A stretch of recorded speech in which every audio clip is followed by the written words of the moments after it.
అండి, ఈరోజు నేను చూపించే రెసిపీ రాగి మురుకులు. రాగి మురుకులు కావాల్సినవి రాగి పిండి, బియ్యం పిండి, నువ్వులు, పట్నాల పప్పు, వాము. ఎలా చేయాలో ఒకసారి చూపిస్తాం. రాగి పిండి లైట్గా ఫ్రై చేసుకున్నాం కదా. ఫ్రై చేసుకున్నాక బియ్యం పిండి, పప్పు,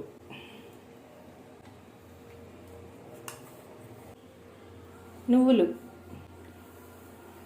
ఎంత ఎక్కువ వేసుకుంటే అంత టేస్ట్ ఉంటుంది. వాము, కారం, రుచికి తగ్గ సాల్ట్, నెయ్యి ఉంది కదా, నెయ్యి 5 స్పూన్స్,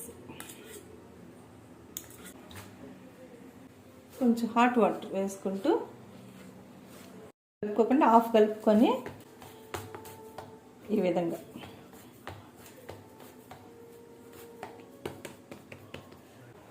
ఇలా గంటిలో మురుకు